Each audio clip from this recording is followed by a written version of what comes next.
Merdeka belajar wujud yang nyata. Raih mimpimu juga cita-cita.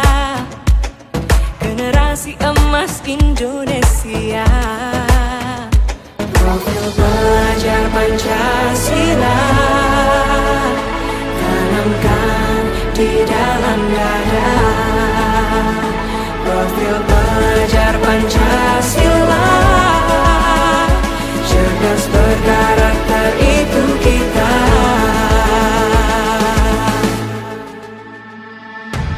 Beriman dan bertakwa pada Tuhan yang Maha Esa. Berakhlak mulia, berkebinekaan global kita. Gotong royong, berjiwa mandiri, berpikir kreatif dan bernalar kritis.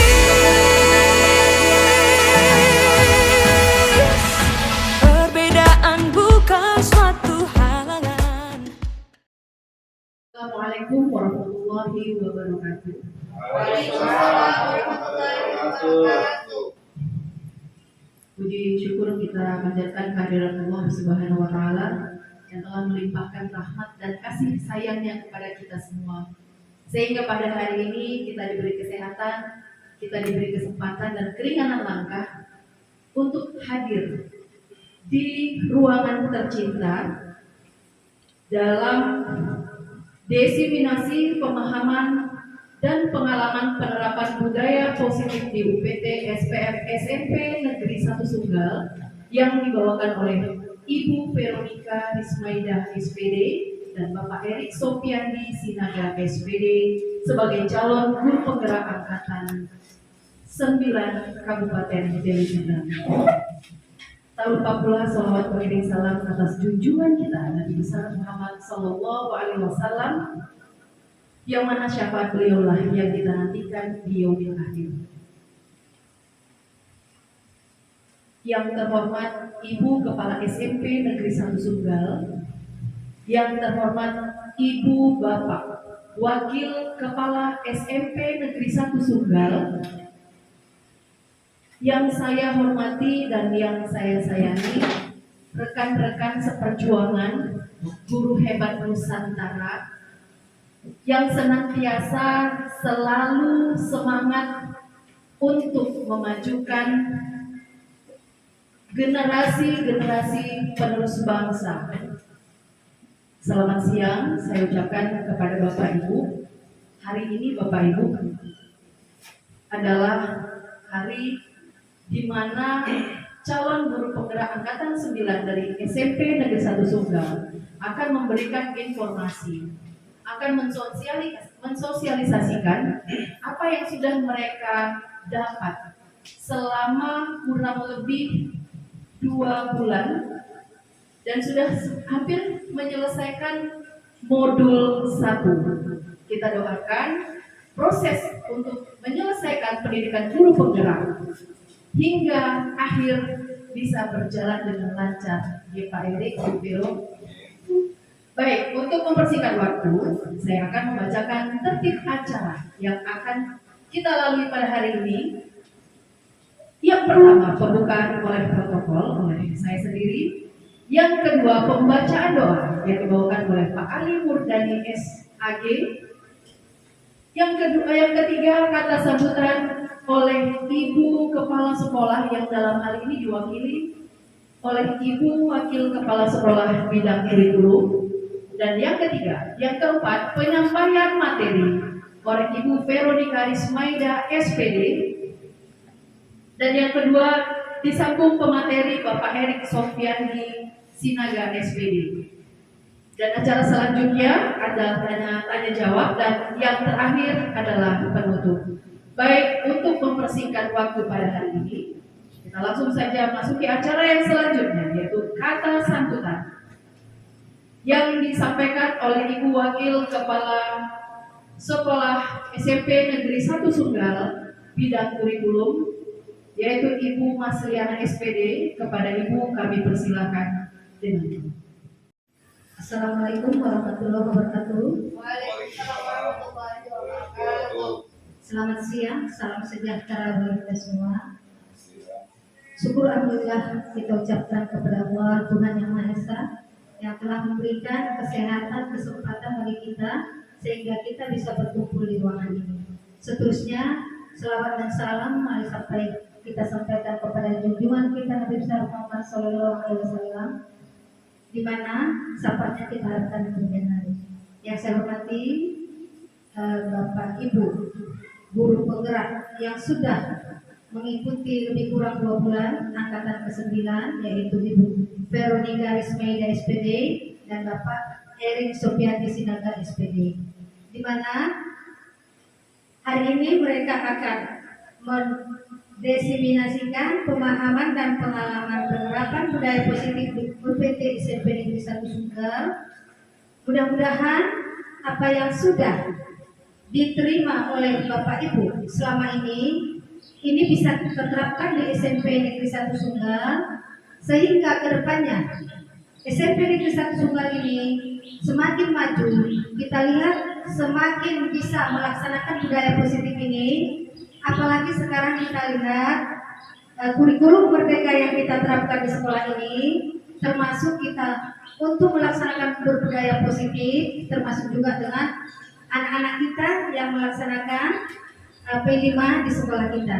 Mudah-mudahan dengan adanya Bapak Ibu sebagai guru penggerak di sekolah ini, sekolah kita akan bisa mengikuti kurikulum merdeka ini semakin bagus, semakin baik ke depannya. Dan kami berharap dengan Bapak Ibu yang sudah mendapat sharing daripada Bapak Ibu penggerak ini, agar termotivasi bagi yang belum mengikuti supaya segera mengikuti untuk guru penggerak berikutnya. Dan kami berharap mudah-mudahan Bapak Ibu yang belum ikut supaya ikut mendaftarkan diri dan lulus, supaya lebih banyak guru-guru penggerak di sekolah kita, sehingga lebih cepat kita mengadakan perubahan-perubahan ke arah yang lebih baik di SMP Negeri 1 Sunggal.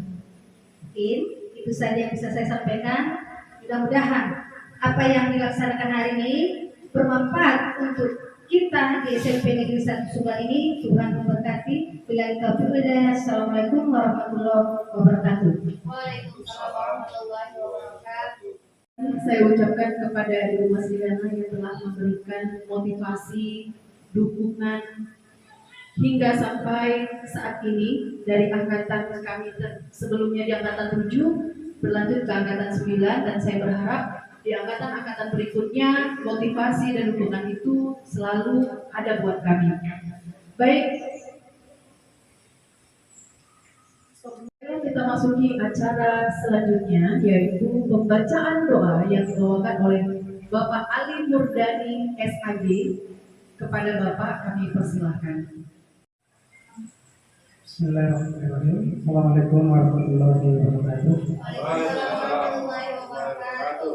Marilah kita berdoa sejenak menurut agama dan kepercayaan kita masing-masing, dan akan saya pimpin sesuai berdoa yang kita Islam. A'udzu billahi minasy syaithanir rajim. Bismillahirrahmanirrahim.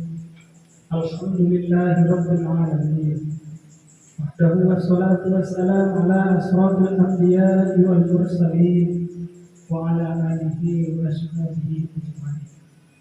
Allahumma ya Allah, Tuhan yang Maha Pengasih dan Maha Penyayang. Di siang hari ini kami berkumpul di dalam ruangan ini dalam rangka sosialisasi budaya positif yang sudah dilakukan oleh kami calon guru penggerak angkatan 9 dari SMP Negeri 1 Sunggal. Untuk itu ya Allah, jadikanlah acara kali ini acara yang penuh berkah dan Engkau ridho. Allahumma ya Allah, Tuhan yang Maha Bijaksana, dengan izin-Mu ya Allah, kami berkumpul di dalam ruangan ini dalam rangka mensosialisasikan budaya positif. Tentu itu jadikanlah kegiatan yang dilakukan oleh guru-guru di SMP Negeri 1 Sunggal ini bukan hanya sekedar seremonial, tapi ini bisa kami aplikasikan di dalam mendidik dan mencerdaskan anak-anak bangsa demi terciptanya Indonesia yang lebih maju. Allahumma ya Allah, Tuhan yang Maha Pengampun, ampunilah segala dosa-dosa kami, dosa orang tua kami, dosa guru-guru kami, dan dosa para pejuang-pejuang yang telah terdahulu dari kami. Allahumma ya Allah, Tuhan yang Maha Pemberi, berikanlah kepada kami kesehatan, berikanlah kepada kami semangat, berikanlah kepada kami motivasi, agar kami tetap semangat dalam menjalankan tugas untuk mencerdaskan anak bangsa. Rabbana atina fid dunya hasanah wa fil akhirati hasanah wa qina adzabannar. Walhamdulillahi rabbil alamin. Assalamualaikum warahmatullahi wabarakatuh. Terima kasih kami ucapkan kepada Bapak Alim Murdani SPG yang telah memimpin doa pada hari ini. Baiklah Bapak Ibu, kita masuki acara yang kita nantikan, yaitu penyajian materi dari Ibu Veronica Rismaida SPD dengan materi perubahan paradigma, disiplin positif dan nilai-nilai kebajikan universal, dan teori motivasi hukuman dan penghargaan restitusi. Baik, untuk membersihkan waktu, kami persilakan kepada Ibu Veronica mengambil tempat. Bapak Ibu guru hebat, selamat siang semuanya Bapak Ibu. Selamat siang. Ini kita masih semangat ya. Semangat. Ya. Saya ucapkan terima kasih kepada Bapak Ibu yang telah meluangkan waktu untuk saya dan rekan saya CGP Angkatan 9 untuk mendesiminasikan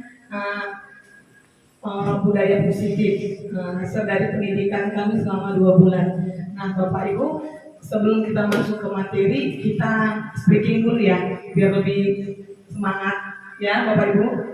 Silakan coba berdiri dulu ya Bapak Ibu. Ikut arahan saya ya.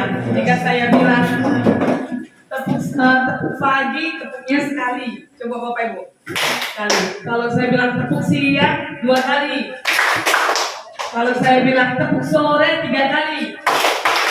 Kalau saya bilang tepuk malam, sekali tapi posisi tidur. Oke. Nah, ya. Posisi tidur kalau tepuk malam. Jadi kita speaking ini melatih fokus dan konsentrasi ya. Karena nanti saya acak tepuknya apa ya, Bapak Ibu ya. Oke, tepuk pagi, tepuk siang, tepuk sore, tepuk malam, tepuk pagi, tepuk sore, tepuk siang, tepuk pagi, tepuk malam. Oke, terima kasih banyak. Oke, Bapak Ibu silakan duduk. Oke. Tadi nampaknya terlalu tegang, jadi agak rileks ya, karena kita sudah melakukan stretching penyegaran. Oke, Bapak Ibu, di sini saya akan menampilkan hasil tentang modul budaya positif. Ayo Pak, ya. Di sini ya kita sama-sama mari belajar bersama, berrefleksi dan bekerja sama untuk meningkatkan budaya positif yang ada di sekolah kita tercinta ini, yaitu SMP Negeri 1 Sunggal. Pak, next. Nah, sebelum kita masuk ke materi, ini ada pertanyaan pemantik ini, Bapak Ibu. Saya minta jawabannya ya dari masing-masing Bapak Ibu guru ya. Setuju atau tidak setuju? Yang pertama, hukuman dapat mendisiplinkan anak. Ayo Bapak Ibu, bagaimana tanggapannya? Setuju atau tidak setuju? Setuju. Setuju ya? Oke. Yang kedua, pemberian hukuman dengan hal positif seperti membaca atau membersihkan halaman sekolah dapat meningkatkan disiplin anak. Setuju. Ada yang tidak setuju? Ibu setuju. Ya, oke, lanjut lagi. Yang ketiga, memberikan penghargaan dapat meningkatkan motivasi belajar anak. Setuju. Alasannya apa nih Bapak Ibu? untuk hukuman dapat mendisiplinkan anak. Baik, Bu. Nah, ini Pak.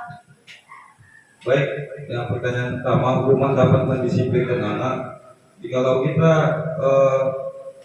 memberikan hukuman kepada anak yang bermasalah, memberikan efek jerah itu kepada anak tersebut. Mungkin itu aja jawaban saya. Terima kasih. Oke, terima kasih ya Pak Eri ya. Yang menurut Pak Eri tadi hukuman itu dapat memberikan efek jerah ya terhadap anak. Nah, ayo kita pahami dulu untuk materi yang selanjutnya. Ya, di sini tentang budaya positif itu meliputi 7 hal ya. Yang pertama tentang perubahan paradigma stimulus respon. Nah, yang kedua disiplin positif dan nilai-nilai kebajikan universal.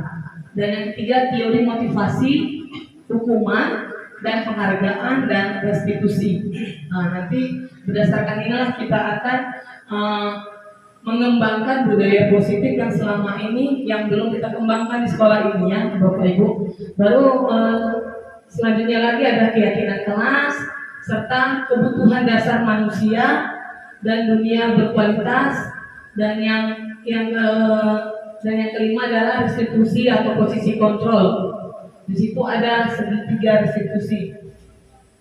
Nah, apa sih yang menjadi tujuan pendidikan? Nah, menurut filosofis pendidikan Ki Hajar Dewantara, pendidikan diartikan sebagai tuntunan dalam hidup tumbuhnya anak-anak, menuntun segala kodrat yang ada pada anak-anak agar mereka dapat mencapai keselamatan dan kebahagiaan yang setinggi-tingginya, baik sebagai manusia maupun sebagai anggota masyarakat. Nah, pendidikan diibaratkan seperti petani. Nah, di mana peran pendidik diibaratkan seorang petani atau tukang kebun yang tugasnya merawat beragam tanaman sesuai kebutuhannya agar tumbuh dan berbuah dengan baik. Tentu saja perbedaan jenis tanaman akan beda perlakuannya. Ini sebagai contoh ya Bapak Ibu ya. Kenapa dibilang pendidik itu ibarat seorang petani? Nah, kita di sekolah ini kan kita menghadapi siswa yang beraneka ragam, unik, memiliki karakter yang berbeda. Nah, siswa di sini sebagai tanaman. Jadi kita tidak bisa memperlakukan anak yang sama dengan yang lainnya. Sama seperti kita menanam sebuah tanaman, ibarat petani cabai dan petani padi. Nah, kan kita tidak bisa memperlakukan bagaimana merawat cabai dan bagaimana merawat padi tadi. Jadi sesuai dengan karakteristiknya masing-masing. Nah, begitu juga dengan anak-anak didik kita. Kita tidak bisa kita terapkan teori yang sama dengan siswa yang A dengan siswa yang B. Jadi sesuaikan dengan karakter anak yang kita hadapi. Nah, di sini selanjutnya tentang perubahan paradigma belajar. Apa sih pembelajaran dengan paradigma baru?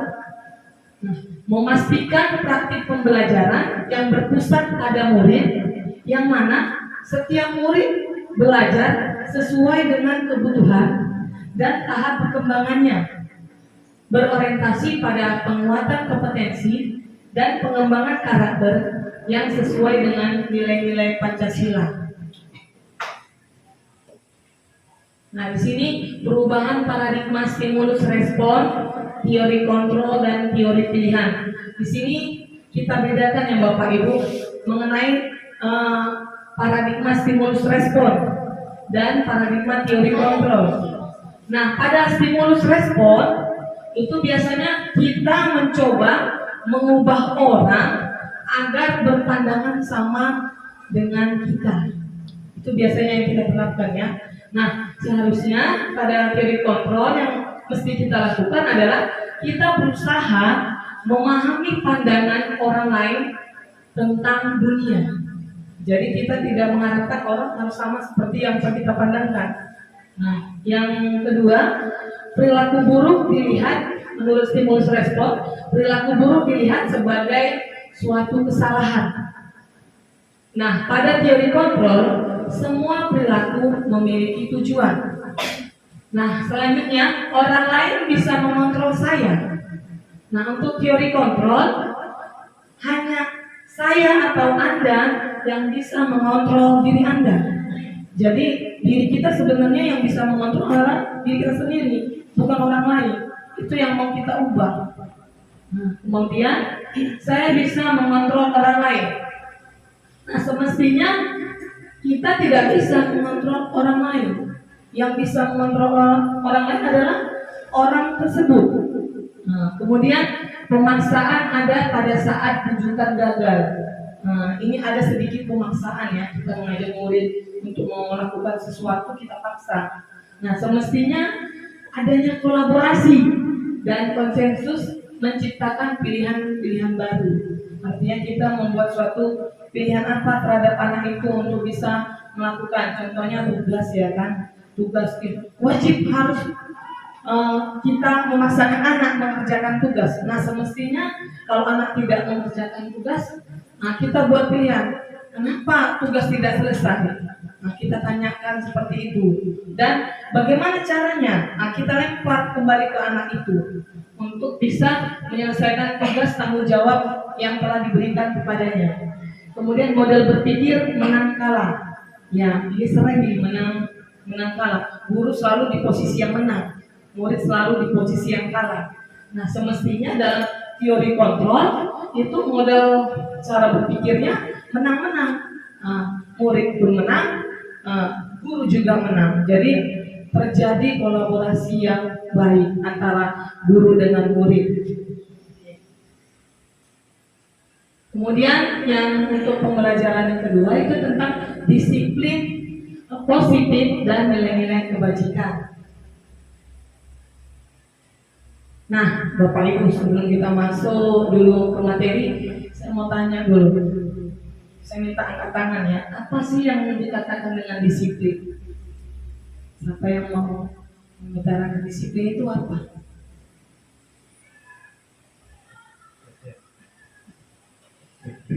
Menurut saya disiplin itu perilaku seseorang di mana tidak menunda-nunda waktu dan langsung mengerjakan tugas dengan tepat waktu. Terima kasih ya Pak Edi. Atau yang lain Bu? Nah, silakan Bu Esa. Kalau menurut saya Bu, disiplin itu taat peraturan dan mau melakukan tanggung jawab. Itu menurut saya taat peraturan. Thank you. Terima kasih untuk Bu Esra. Ya, kita lihat sama-sama ya Bapak Ibu, disiplin itu apa? Pak, next. Iya, disiplin berasal dari bahasa Latin, ya kan? Disiplina artinya belajar. Sebenarnya disiplin itu adalah proses pembelajaran ya, belajar. Makna asal dari kata ini berkonotasi dengan disiplin diri dari murid-murid menurut Socrates dan Plato. Disiplin diri membuat orang menggali potensi menuju sebuah tujuan apa yang dia hargai. Kemudian, namun dalam budaya kita, makna disiplin telah berubah menjadi sesuatu yang dilakukan seseorang pada orang lain untuk mendapatkan kepatuhan. Kecenderungan umum adalah menghubungkan kata disiplin dengan ketidaknyamanan, bukan dengan apa yang kita hargai atau penciptaan suatu tujuan yang mulia. Jadi disiplin ini bisa kita garis bawahi ya, yang warna merah itu adanya kepatuhan yang kita harapkan dari anak-anak. Jadi kita mengharapkan anak-anak itu agar patuh dengan aturan. Nah, nilai-nilai kebajikan universal. Ini yang kita harapkan ya Bapak Ibu ya. Nilai-nilai kebajikan adalah sifat-sifat positif manusia yang merupakan tujuan mulia yang ingin dicapai setiap individu. Nilai-nilai tersebut bersifat universal dan lintas bahasa, suku bangsa, agama maupun latar belakang. Antara lain, setiap perilaku atau perbuatan memiliki suatu tujuan. Baru dengan mengaitkan nilai-nilai kebajikan yang dilayani seseorang, maka terjadi motivasi intrinsik atau terbangun sehingga menggerakkan motivasi dari dalam untuk dapat mencapai tujuan yang mulia.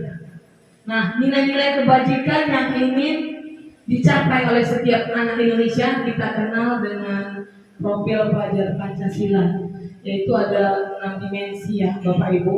Mungkin karena kita udah kurikulum Merdeka berubah, sudah tidak asing lagi ya bagi kita mengenai nilai-nilai dimensi yang ada di profil pelajar Pancasila. Yang pertama itu mengenai beriman, bertakwa kepada Tuhan yang Maha Esa dan berakhlak mulia. Itu dimensi yang pertama. Kemudian mandiri, bernalar kritis, berkebinekaan global, bergotong royong dan kreatif. Nah, itu mesti dari 6 dimensi itulah yang harus kita tanamkan pada diri anak-anak kita yang ada di sekolah. Nah, teori motivasi, hukuman dan penghargaan, restitusi. Nah, Bapak Ibu, teori motivasi perilaku manusia ini ada 2 yang memotivasikan. Yang pertama, motivasi secara eksternal dan motivasi secara internal. Nah, dalam motivasi eksternal dia terbagi 2. Yang pertama, untuk menghindari ketidaknyamanan atau hukuman apa yang akan terjadi apabila saya tidak melakukannya. Ini contoh nyata ini Bapak Ibu yang di sekolah. Kalau murid kita nggak bawa sampah atau nggak ngumpul sampah, itu kena hukuman sama Pak Sinambela misalkan kan. Jadi anak biar jangan kena hukuman dia melakukan. Ini maksudnya untuk yang item pertama. Nah, kemudian untuk yang kedua, untuk mendapatkan imbalan dari orang lain. Apa yang akan saya dapatkan apabila saya melakukannya? Nah, ini real ini ya, terjadi ya. Untuk saya sendiri sebagai guru BK, itu kan ada piket di pagar gitu. Jadi motivasi saya untuk di pintu pagar menyambut murid, kalau dari penghargaan sendiri seperti ini mungkin ingin biar dapat penghargaan dari pimpinan. Nah, seperti itu contohnya. Nah, tapi yang kita harapkan tidak, Bapak Ibu. Di sini yang kita harapkan adalah motivasi internal, adalah untuk menghargai diri sendiri.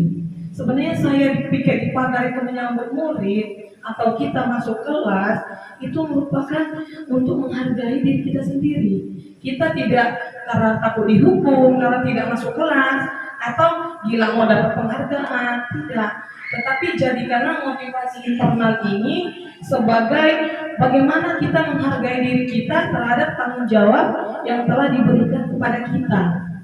Nah, ini dia Bapak Ibu ya maksudnya ya. Nah, disinilah maka terciptalah kata merdeka. Jadi kalau kita sudah melakukan secara diri kita sendiri, otomatis kan kita merdeka. Gitu, kita bebas tanpa terikat dengan embel-embel hukuman ataupun penghargaan. Nah, menurut Ki Hajar Dewantara, bahwa merdeka itu artinya tidak hanya terlepas dari perintah, akan tetapi juga cekap buat memerintah diri sendiri. Jadi merdeka di sini dituntut kita bisa melakukan dengan loyalitas kita, dengan ada yang ada dalam diri kita sendiri, bukan karena paksaan. Itu yang dikatakan dengan merdeka. Kemudian ya, dihukum oleh penghargaan.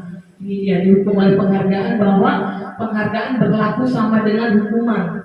Jadi sama ini, baik dia hukuman maupun penghargaan itu sama di statusnya, dalam arti meminta atau membujuk ya seseorang untuk melakukan sesuatu, untuk memenuhi sesuatu tujuan. Nah, kemudian orang Berarti nggak tulus ya? iya betul Bu. Belajarnya nggak tulus gitu ya? Iya, karena ada hukuman anak terpaksa mengerjakan PR. Karena PR itu anak ingin mendapatkan nilai yang tinggi. Nah, semestinya PR itu memang tanggung jawab dari diri anak itu sendiri. Itu yang mau kita pupukkan kepada diri anak. Nah, itu maksudnya ya Bapak Ibu ya. Ya, dihukum oleh penghargaan. Penghargaan menurunkan kualitas. Nah, jadi kalau nggak dapat hadiah, anak jadi malas belajar, ya kan? Nah, itu Jadi baru penghargaan mematikan kreativitas. Jadi untuk orang lain pun jadi bersaing kan. Kemudian penghargaan mengurangi motivasi intrinsik. Jadi tidak ada gara-gara penghargaan dia bukan karena dari dalam, tapi karena mengejar hadiahnya tadi dia melakukannya. Oke, hukuman atau konsekuensi. Nah, ini Bapak Ibu ya, ada item yang mau saya tanya dari Bapak Ibu ya. Pernyataan-pernyataan ini, tindakan guru. Mencatat 100 di dalam buku kalimat, saya tidak akan terlambat lagi karena terlambat ke sekolah. Kira-kira Bapak Ibu itu hukuman atau konsekuensi? Hukuman. Oke, lanjut kita lari mengelilingi lapangan basket 2 kali karena terlambat hadir di sekolah. Hukuman. Murid diminta untuk push up 15 kali karena tidak menggunakan masker ke sekolah. Ini hukuman. Menggantikan kertas tugas teman yang telah dicoret-coret. Konsekuensi. Membersihkan tumpahan air di meja tulis karena tersenggol pada saat belajar. Konsekuensi. Murid disuruh untuk mengenakan sepatu seharian di sekolah karena tidak mengenakan sepatu hitam. Murid disuruh untuk mengenakan sepatu seharian di sekolah. Ini maksudnya murid tidak mengenakan sepatu karena tidak mengenakan sepatu hitam. Itu Karena juga ya, karena tidak mengenakan sepatu, dari mana sepatunya? Bingung saya. kira-kira hukuman atau konsekuensi, Bu? Hukuman. Hukuman. Itu hukuman karena dia tidak memiliki sepatu hitam, jadi dia disuruh tidak mengenakan ya, disuruh untuk mengenakan sepatu seharian. Karena dia punya Jadi saat sepatu hitam tadi itu dipakai seharian gitu, maksudnya. Iya. Nah, termasuk hukuman lah Ibu. Oke. Lari mengelilingi lapangan basket 2 kali karena terlambat 10 menit untuk pelajaran PJOK. Konsekuensi. Apa, Bu? Konsekuensi. Oke, kita lihat ya jawabannya ya. Oke. Ya. Mencatat 100 kali di dalam buku kalimat itu hukuman. Lari mengelilingi lapangan basket itu hukuman. Murid diminta untuk push up 15 kali hukuman. Menggantikan kertas konsekuensi. Membersihkan tumpahan air di meja konsekuensi. Murid disuruh mengenakan sepatu seharian di sekolah karena tidak mengenakan sepatu hitam itu hukuman. Dan lari mengelilingi lapangan basket karena terlambat 10 menit itu konsekuensi. Oke Bapak Ibu, terima kasih tadi ya sudah menjawab. Nah, ini Bapak Ibu perbedaan antara hukuman dengan konsekuensi. Nah, hukuman adalah sesuatu yang menyakitkan harus terjadi. Itu tindakan ya, tindakan biasanya ya. Sedangkan konsekuensi sesuatu yang harus terjadi. Kemudian membuat anak sakit fisiknya maupun hatinya.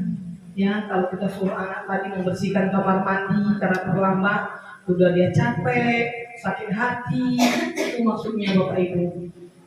Baru sedangkan konsekuensi kita mengajak anak untuk menghargai disiplin. Nah, kemudian adanya dalam hukuman adanya paksaan. Mau nggak mau itu harus dilakukan anak. Itulah sifatnya paksaan. Sedangkan dalam konsekuensi ada stimulus tanggapan.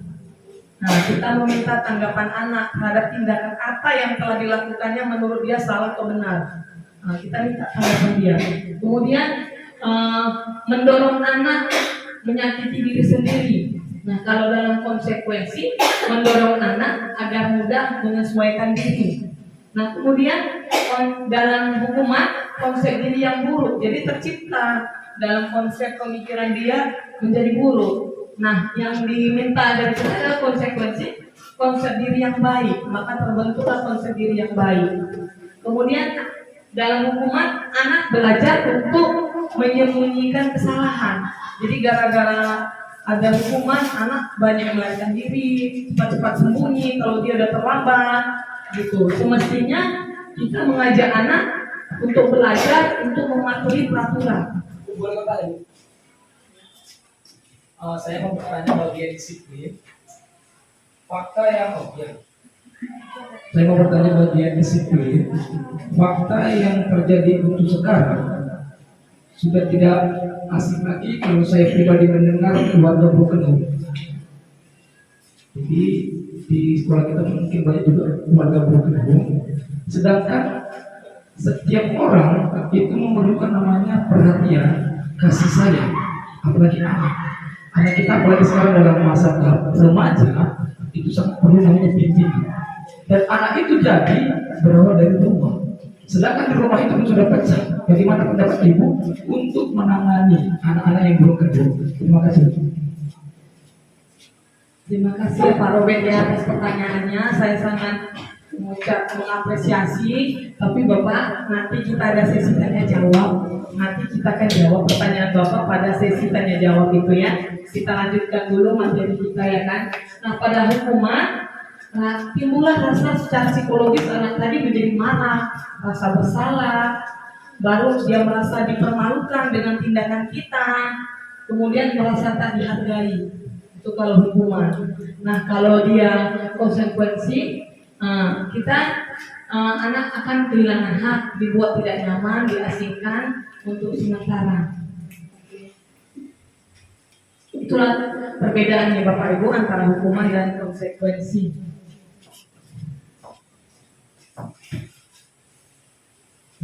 Apa itu restitusi?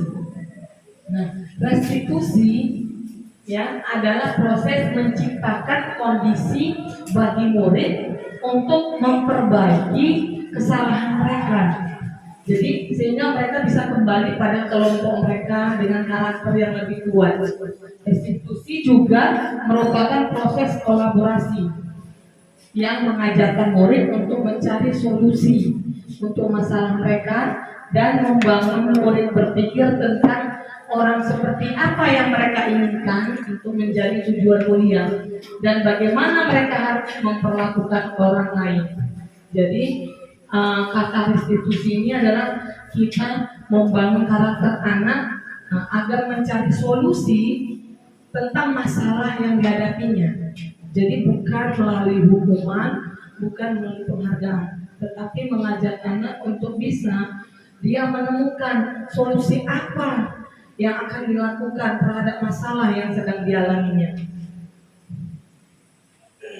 Ini ya Bapak Ibu ya tentang hukuman, konsekuensi dan restitusi.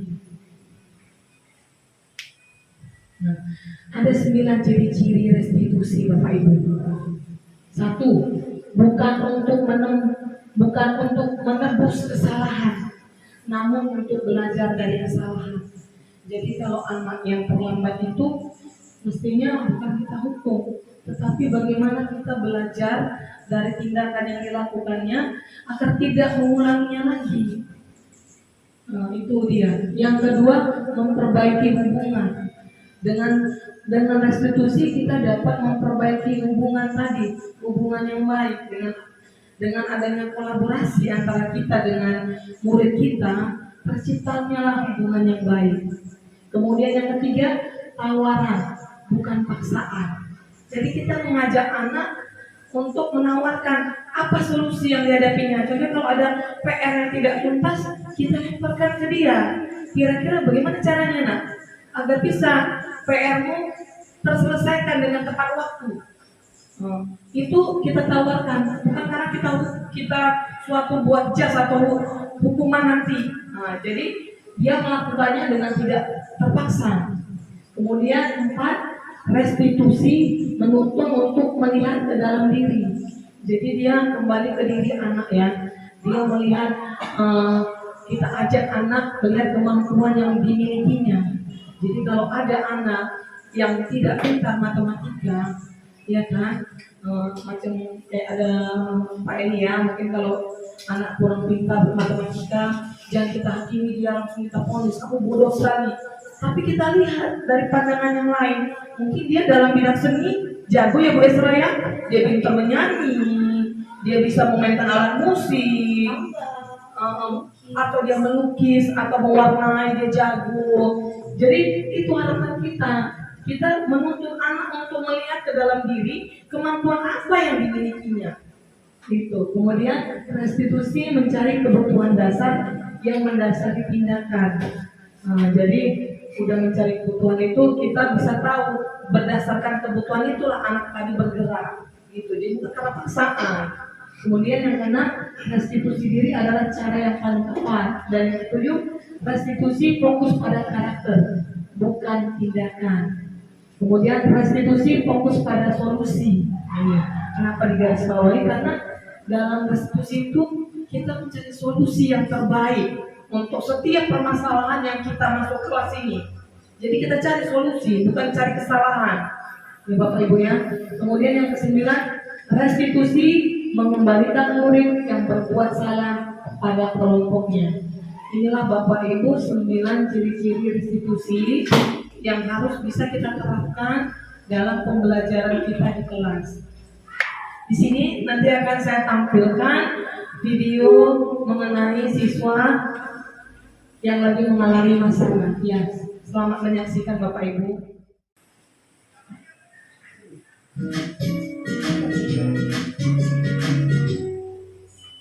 Salam membahas tentang salah satu program disiplin positif yang diterapkan di lingkungan sekolah yang dikenal dengan nama restitusi.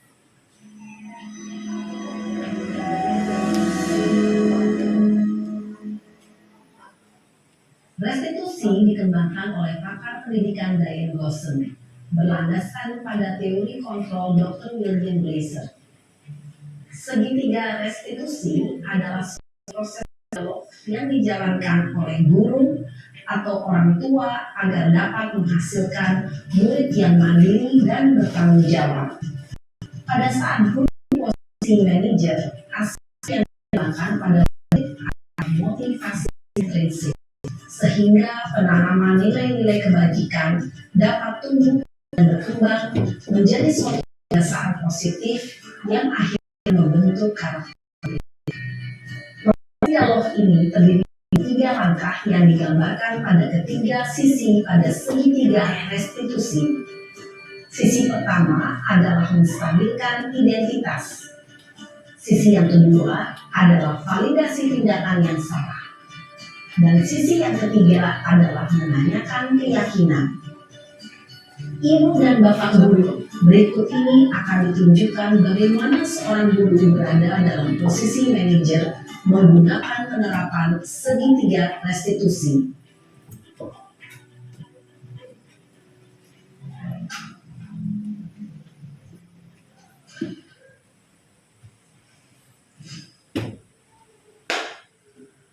Siang Sarah, Siapa? sudah lama nggak ketemu Sarah? Kenapa hari ini ada di sini? Kesel Pak, kesel banget. Masa aku dikatain tukang fitnah Pak? Ya aku marah lah. Aku balik ngatain Eka di depan kelas. Kesel banget. Oh begitu, ya pasti kamu marah dan kesal. Bapak juga akan marah apabila ada yang menuduh Bapak seperti itu.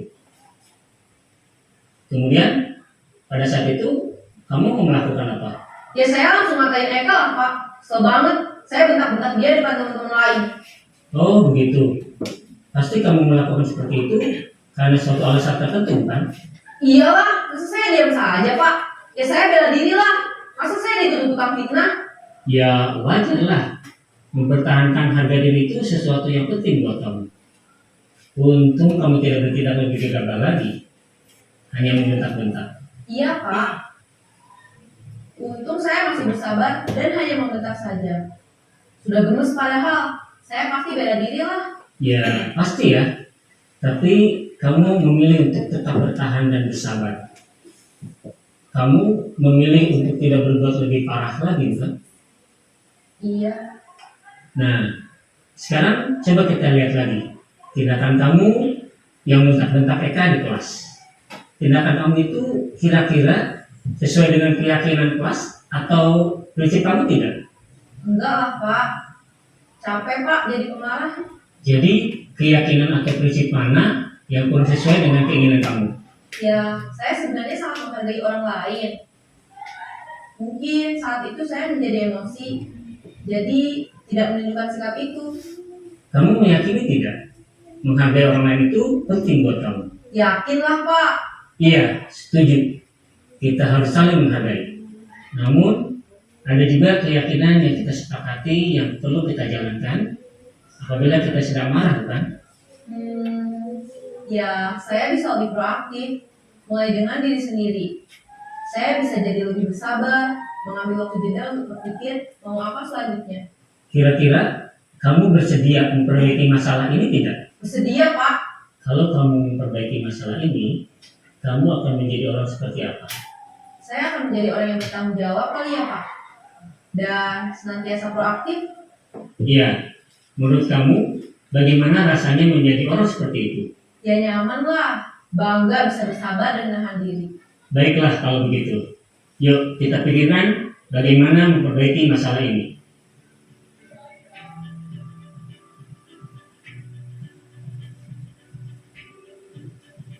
Ibu dan Bapak guru hebat, baru saja kita menyaksikan contoh bagaimana seorang guru berada dalam posisi manajer menggunakan penerapan segitiga restitusi. Mari kita bahas satu persatu. Pada sisi pertama, menstabilkan identitas berdasarkan pada prinsip bahwa membuat kesalahan adalah bagian dari proses pembelajaran. Sisi pertama dari segitiga ini berperan menggeser identitas murid dari identitas gagal ke identitas sukses.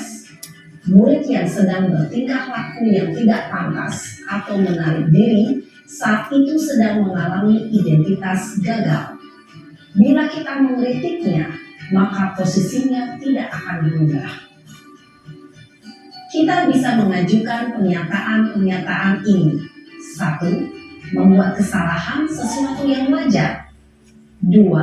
Manusia tidak ada yang sempurna. 3. Kita bisa memperbaiki masalah ini. 4. Saya tidak menanyakan kesalahannya. Saya lebih fokus bagaimana memperbaiki masalah ini. 5. Apakah saat ini kamu tengah menjadi orang yang baik untuk dirimu sendiri? Pada sisi kedua, validasi tindakan yang salah berlandaskan pada prinsip bahwa setiap perilaku berupaya memenuhi suatu kebutuhan tertentu. Guru yang telah memahami teori kontrol akan bergeser dari pemikiran stimulus respon menjadi proaktif dan mencoba untuk mengenali tujuan dari perilaku murid. Mengenali dan mengakui kebutuhan murid ini dapat memperbaiki hubungan dengan murid tersebut. Pernyataan atau pertanyaan bisa disampaikan dengan nada suara tidak menghakimi atau memojokkan, sehingga dapat mengembalikan murid pada posisi positif. 1. Kamu bisa saja bertindak lebih gegabah lagi dari ini. 2.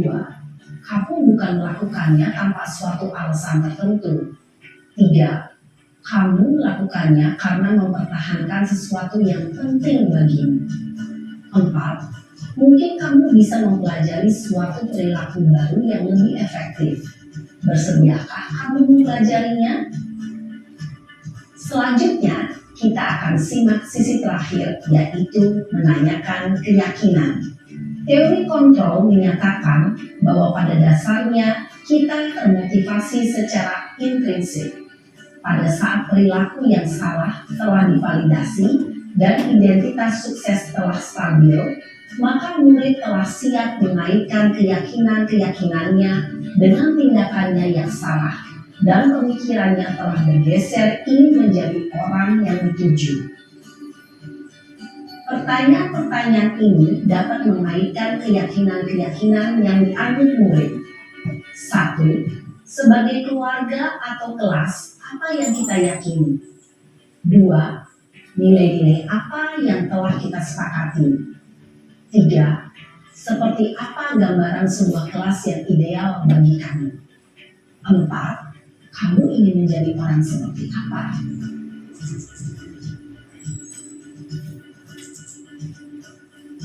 Dalam menerapkan segitiga restitusi, perlu diperhatikan beberapa hal, yaitu: 1. Perilaku yang salah perlu dikaitkan dengan nilai-nilai atau keyakinan-keyakinan yang telah disepakati atau dituju. 2. Kesediaan orang yang melakukan kesalahan untuk memperbaiki masalah. 3. Pemecahan masalah sebisa mungkin relevan atau memiliki hubungan dengan masalah yang ada. 4. Usaha. Perlu adanya suatu usaha perbaikan dari pihak yang berbuat kesalahan. 5. Waktu. Perlu didedikasikan waktu dari pihak yang berbuat kesalahan. Tanyakan kapan akan mulai diberlakukan usaha untuk memperbaiki masalah. Dengan memahami struktur penerapan segitiga restitusi, diharapkan guru dapat menerapkan posisinya sebagai manajer dengan mengajukan pertanyaan-pertanyaan bermakna yang dapat membuat murid menjadi lebih percaya diri, bertanggung jawab, dan mandiri. Oke Bapak Ibu, beri tepuk tangan untuk bagi kita semuanya. Demikianlah mengenai segitiga restitusi dan harapan kita semua guru-guru yang ada di SMP Negeri 1 Sunggal, kita dapat menerapkannya. Jadi jika ada anak-anak melakukan suatu pelanggaran yang berkaitan dengan pembelajaran di kelas, contoh video yang tadi sudah kita simak dapat kita terapkan ya Bapak Ibu ya. Kita bukan menghukum, tapi kita mencari solusi yang terbaik terhadap masalah-masalah yang dihadapi oleh anak-anak didik kita semuanya. Nah, demikianlah pemaparan materi dari saya, dan saya akan lanjutkan oleh Pak Erik untuk pemateri yang kedua. Terima kasih. Berpikir kreatif dan bernalar kritis.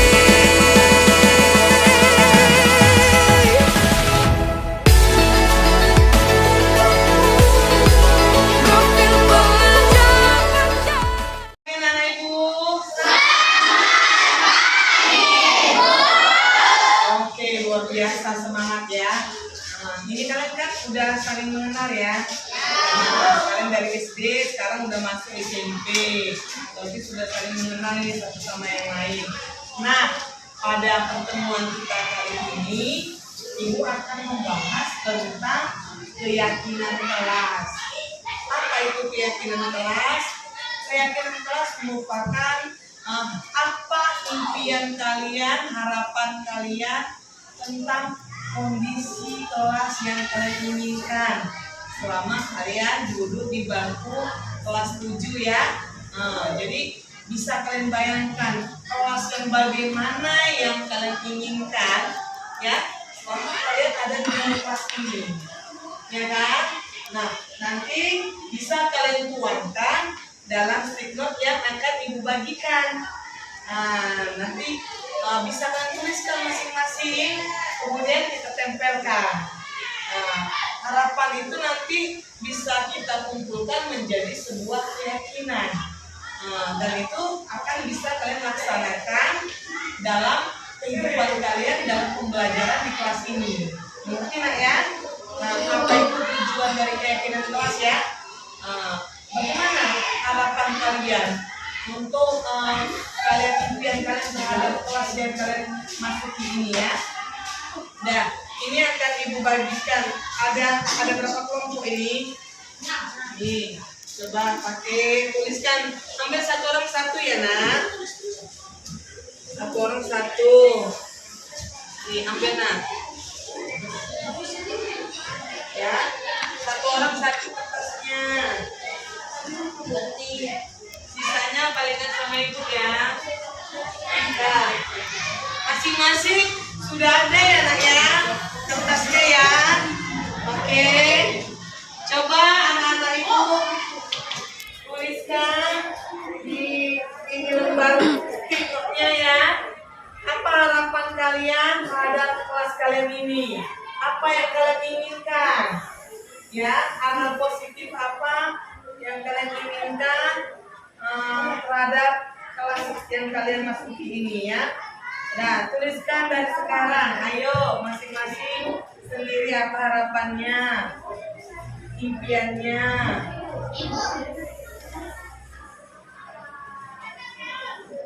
masing-masing buat.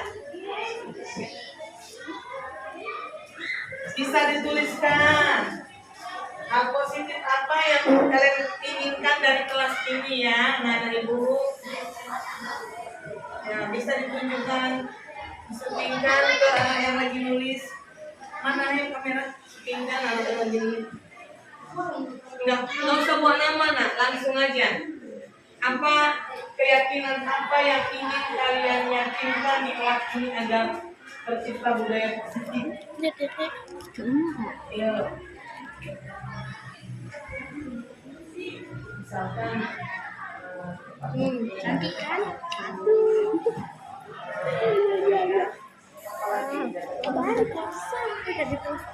hal-hal positif apa?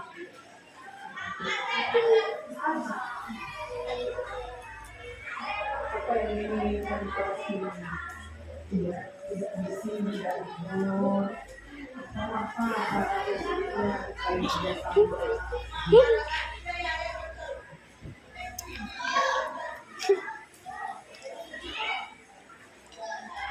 Masing-masing silakan menuliskan keyakinan kelasnya.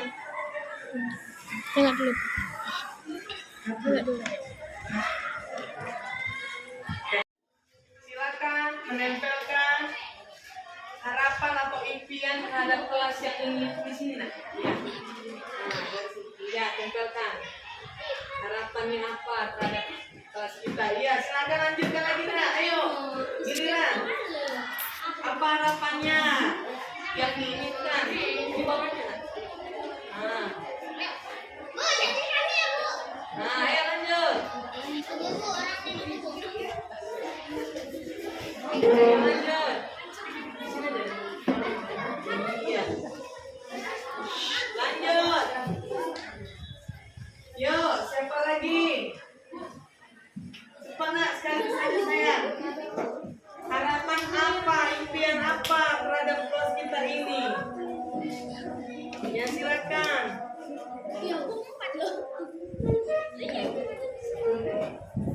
Ya lanjut lagi. Siapa lagi? Kelompok mana ya? Silakan. Silakan tempelkan. Oke, lanjut silakan. Maju nak, nggak apa-apa nak. Nanti biar kita bacakan apa sih impiannya terhadap kelas kita ini. Jadi kita dari impian kalian yang kalian tuliskan itu nanti akan kita buat suatu keyakinan kelas yang akan kalian laksanakan sesuai dengan apa yang sudah disepakati. Ayo lanjut. Sama satu-satu.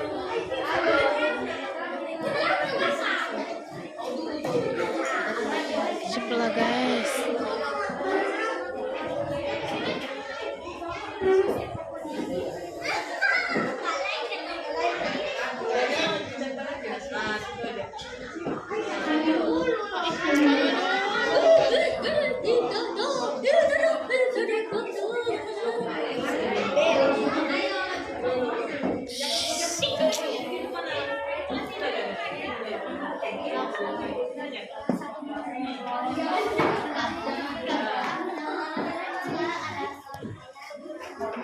Ayo yang baru menempelkan silakan dulu ya, Nak, Ibu ya.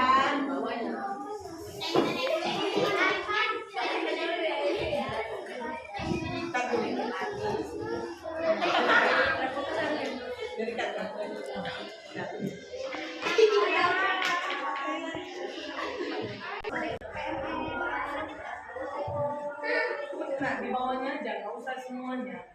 Ditempelkan aja. Wah, aku jadi TV juga dengan baik.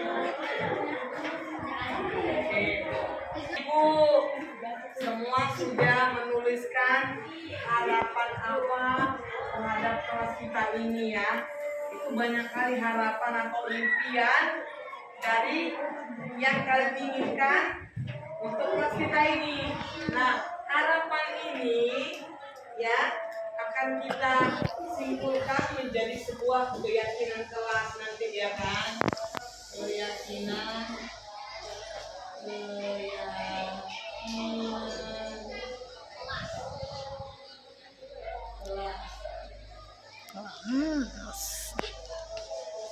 Ya. Nanti akan kita simpulkan dari impian kalian itu apa. Kira-kira nak, siapa yang ingin mau maju ke depan membacakan keyakinan kelas yang udah impian terhadap kelas? Iya, silakan. Iya, dibaca yuk. Coba mewakili yang akan dibacakan impian terhadap kelas kita ini seperti apa.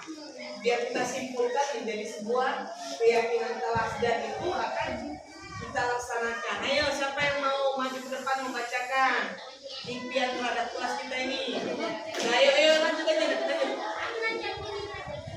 Ya, silakan nak. Di sini nak, dekat. Coba kamu bacakan. Baca yang kuat dari atas. Iyalah, baca aja. Ada AC dan ada kemudian pada jam atau waktu sehat, kemudian kelas yang tenang dan nyaman. Kelas yang tenang dan nyaman. Kemudian apa lagi? Lagi tepat waktu. Suasana kelas yang senyap. Aku juga. Hadir tepat waktu katanya. Kalau hadir tepat waktu biasanya apa nak? Cepat datang. Berkaitan dengan disiplin. Oke. Berarti keyakinan kelas yang pertama adalah disiplin.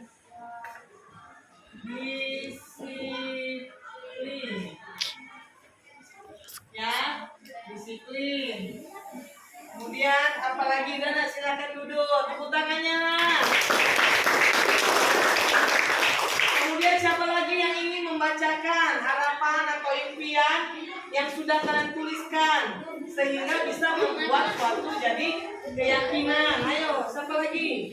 Ya, silakan nak.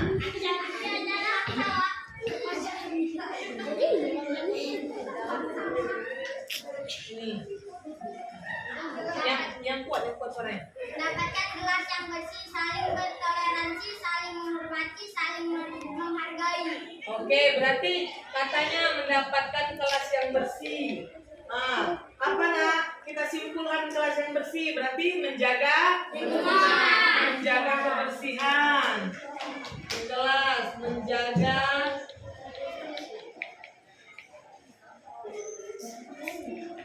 kebersihan kelas. Oke, beri tepuk tangan buat dia di sana. Oke, siapa lagi yang ingin mau membacakan? Ini buat suaranya. Jaga kebersihan kelas, saling bekerja sama, tidak bising dan tenang. Oke, saling bekerja sama ya kan? Berarti apa nak? Kalau kita simpulkan?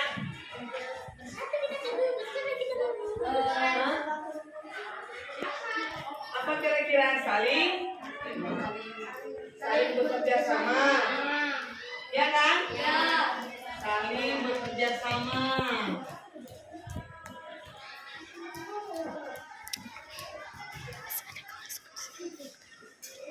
Tengok kelasku. Kelas Oke, 85. sudah dapat 4. Beri tepuk tangan buat teman kita. Masih ada. Kelas itu masih ada. Ayo, siapa lagi yang ingin mau membacakan? Jangan tuh yang paling atas, kuning paling atas. Kuning paling atas. Mana? Yang hijau. Nih, ayo baca yang ini aja. Apa? Mendapat kelas yang bersih, saling bertoleransi, saling menghargai. Berarti saling toleransi, saling menghargai. Apa yang kita buat di sini nah? Kira-kira apa? Saling menghormati, ya kan?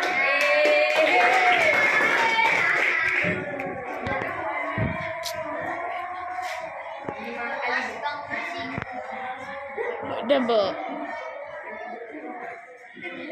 Apa deh? Oke. Kan kalian Ya, nggak kira-kira baca. apa lagi yang mau kita Pegang. buat kesepakatan keyakinan kelas kita biar kita dapat sepakati bersama. Siapa lagi yang ingin? Siapa yang ingin mau membacakan? Ya, silakan ke depan. Turun dari sana.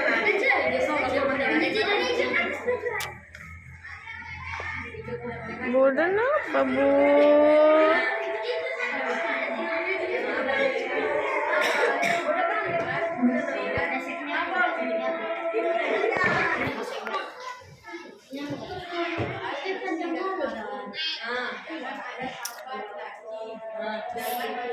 Pening kali aku.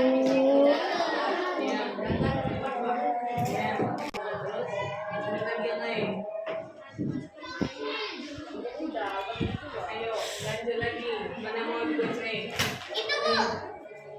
Kelompok ketiga. Ini. Lanjut lagi.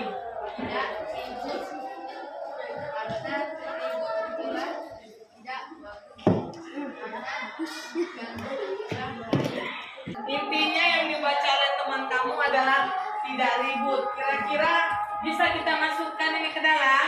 Bisa. Apa kira-kira bisa kita simpulkan, nak? Tertib saat belajar. Hah? Apa lagi?